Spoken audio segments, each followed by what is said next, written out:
কাছে এই আমানতগুলো যদি আমি রেখে যাই, এই আমানতগুলো বুঝায় দিবে কে? আমানতের খেয়ানত তো করা যাবে না। আমানত হলো ঈমানের একটা অংশ। যদি আমানতদারি কোনো ব্যক্তির মধ্যে না থাকে তাহলে বোঝা যায় ওই ব্যক্তির ঈমান নাই। কথা বলেন ঠিক কিনা? বড় বড় আমানতগুলো আমার কাছে, এই আমানতগুলো যদি আমি রেখে যাই, এই আমানতগুলো বুঝায় দিবে কে? আমানতের খেয়ানত তো করা যাবে না। আমানত হলো ঈমানের একটা অংশ। যদি আমানতদারি কোনো ব্যক্তির মধ্যে না থাকে তাহলে বোঝা যায় ওই ব্যক্তির ঈমান নাই। কথা বলেন ঠিক কিনা? আল্লাহ রাসূল বড় চিন্তিত হয়ে গেলেন। এবার আলীকে বললেন, আলী তুমি আমার বিছানায় শুয়ে যাও। আল্লাহ তাআলার পক্ষ থেকে হুকুম আসছে মক্কা ছেড়ে মদিনায় হিজরত করতে হবে, কিছু করার নাই। আলী তুমি আমার বিছানার মধ্যে শুয়ে পড়ো, আমি মক্কা ছেড়ে মদিনায় চলে যাব। আর যে আমানতগুলো আছে এই আমানতগুলো কাফেরদের মধ্যে বন্টন করে দিবা। যার যে আমানতগুলো আছে আমানতগুলো সঠিকভাবে ফিরিয়ে দিবা। আমানতদারি একটা বড় গুণ। আমানতদারি যার মধ্যে থাকবে না তার ঈমান নাই। এই জন্য আল্লাহর রাসূল সাল্লাল্লাহু আলাইহি ওয়াসাল্লাম বলেন, আয়াতুল মুনাফিকি সালাসুন ইযা হাদাসা কাযাবা ওয়া ইযা ওয়াদা আখলাফা ওয়া ইযা তুমিনা খানা ওয়া ফি রিওয়ায়াতিন ওয়া ইন সাল্লা ওয়া সামা ওয়া জাআমা আন্নাহু মুসলিম আও কামা ক্বালা আন-নাবিয়্যু আলাইহিস সালাতু ওয়াস সালাম। আল্লাহর রাসূল সাল্লাল্লাহু আলাইহি ওয়াসাল্লাম বলেন, মুমিনের মধ্যে যদি তিনটা গুণ না থাকে সে কখনোই মুমিন থাকতে পারে না, সে মুনাফিক হয়ে যায়। মুনাফিকের আলামত তিনটি। এক নম্বর হলো কথায় কথায় মিথ্যা কথা বলা। আমাদের সমাজে আছে না নাই? আপনাদের এলাকায় মনে নাই? আছে আছে। আপনাদের মনে হয় খুঁটাখালি নাই, আমাদের ঢাকায় আছে। কথায় কথায় মিথ্যা কথা বলে আছে। আপনাদের এলাকায় আছে?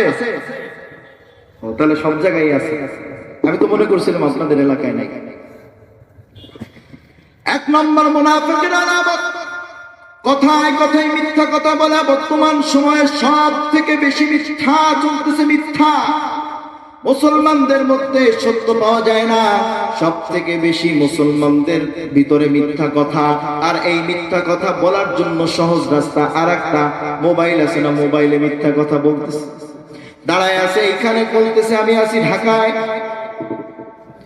আরে মুসলমান, একটা মিথ্যা কথা জাহান্নামে নেওয়ার জন্য যথেষ্ট হয়ে যাবে। কথা বলেন ঠিক কিনা? আল্লাহর রাসূল সাল্লাল্লাহু আলাইহি ওয়াসাল্লামের সবথেকে প্রিয় সাহাবী আবু বকর, যাকে বলা হয় আবু বকর সিদ্দিক। সিদ্দিক কেন বলা হয়?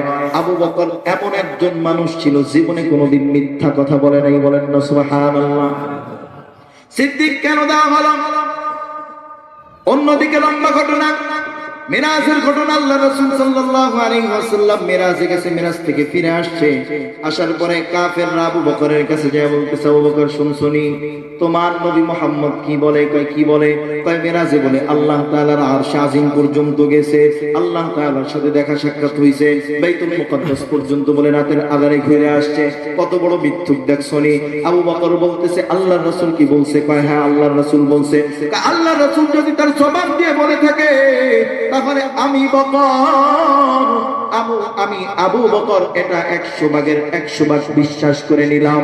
আল্লাহর রাসূল বলছে জবান দিয়ে, আমি আবু বকর আর জিজ্ঞাসাবাদ করার কোনো সুযোগ নাই, আমি আবু বকর অন্তর দিয়ে বিশ্বাস করে নিলাম। এই জন্য আবু বকরকে আবু বকর সিদ্দিক বলা হয়। যদি কোনো ব্যক্তি সত্য কথা বলে, হাদিসের মধ্যে আসছে আসমানে তার নামের সাথে সিদ্দিক সত্যবাদী লেখা হয়ে যায়। বলেন না সুবহানাল্লাহ। আর যদি কেউ মিথ্যা বলে আসমানে তার নামের পাশে লেখা হয়ে যায় কাযযাব, মুসাল্লামাতুল কাযযাব, যে মিথ্যা কথা বলেছিল। ওদিকে ঘটনা টানলে বয়ান শেষ হবে না, 2-4-5 ঘন্টা চলে যাবে। তাফসীরের মধ্যে ঢুকতে গেলে এখনো অনেক কথা রয়েছে, সংক্ষিপ্ত ভাবে শেষ করে দেব ইনশাআল্লাহ। আল্লাহ রাসূল সাল্লাল্লাহু আলাইহি ওয়াসাল্লাম বলেন তিনটা মুনাফিকের আলামত। এক নম্বর কথায় কথায় মিথ্যা কথা বলা, 2 নম্বর ওয়াদা খেলাফ করা, একজনের সাথে আরেকজন ওয়াদা দেয়, ভাই তুমি টাকা পাইবা, ওয়াদা দিলাম তোমার টাকা আমি কালকে দিয়ে দিব, পরিশোধ করিয়ে দিব। কিন্তু কালকে যায়, পরশুদিন যায়, কোনো খবর নাই, পালায়া পালায়া ঘুরে। ওই ব্যক্তি যদি এক রাস্তা দিয়ে হাঁটে, পাওনাদার দেখে যে কোন দিক দিয়ে যাচ্ছে, যে ব্যক্তি টাকা পাবে তার তো টেনশন টাকা টাকা টাকা, আর যার কাছে পাবে সে পলায়া পলায়া ঘুরে, পিছন দিয়ে ঘুরে। এই যে যে ওয়াদা খেলাফ করলো, মুনাফিক হয়ে গেছে। বিস্তারিত উদাহরণ দেওয়ার সময় নাই। 3 নম্বর হলো আমানতের খেয়ানত করা। বর্তমান সময়ে বিভিন্ন জিনিস মানুষ আমানত দেয়, আমানতের টাকা আমরা খরচ করে ফেলি, অথচ আমানত জিনিস যেইভাবে যেই ব্যক্তি দিবে ওইভাবেই রেখে তাকে ফিরিয়ে দিতে হবে। ওই টাকা কোনোভাবে খরচ করা বা ওই মাল কোনোভাবে খরচ করে পরবর্তী অন্য মাল দিয়ে পরিশোধ করা জায়েজ নেই, তাহলে আমানতের খেয়ানত হয়ে যাবে। এই জন্য এই 3টা জিনিস মনে রাখবেন। 1 নম্বর, জীবনে কোনোদিন মিথ্যা বলবেন না। 2 নম্বর, জীবনে কোনোদিন ওয়াদা খেলাফ করবেন না। 3 নম্বর, কখনো মানুষের আমানতের খেয়ানত করবেন না। পারবেন তো ইনশাআল্লাহ? কারা কারা পারবেন দেখি? আল্লাহ তুমি এদেরকে কবুল করে নাও, বলেন আমিন। আল্লাহ এদেরকে আমানতের খেয়ানত যেন না হয় সেই তৌফিক দাও। পারবেন তো ইনশাআল্লাহ?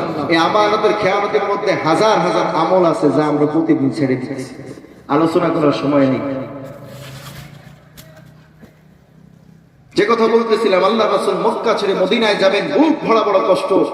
জন্মভূমি ছেড়ে, কাবা ছেড়ে মদিনায় চলে যেতে হবে, বুকের মধ্যে প্রচন্ড ব্যথা। জন্মভূমি ছেড়ে যেতে হবে, যেই কাবা আল্লাহ রাসূল বিজয় করতে পারতেছে না, কাফেরদের ক্ষমতা বেশি, কাফেরদের ক্ষমতা সামনে মুসলমানরা মাথা ঝাড়া দিয়ে উঠাইতে পারে না, গোপনে গোপনে ইবাদত করা লাগে, এমন অবস্থা। এই সময় আবার আল্লাহ রাসূলকে আল্লাহ তাআলা হুকুম দিয়েছেন, রাসূল আপনি মক্কা ছেড়ে মদিনায় চলে যান, মদিনায় হিজরত করেন। আল্লাহ রাসূল সাল্লাল্লাহু আলাইহি ওয়াসাল্লাম বড় চিন্তায় পড়ে গেলেন। চোখ দিয়ে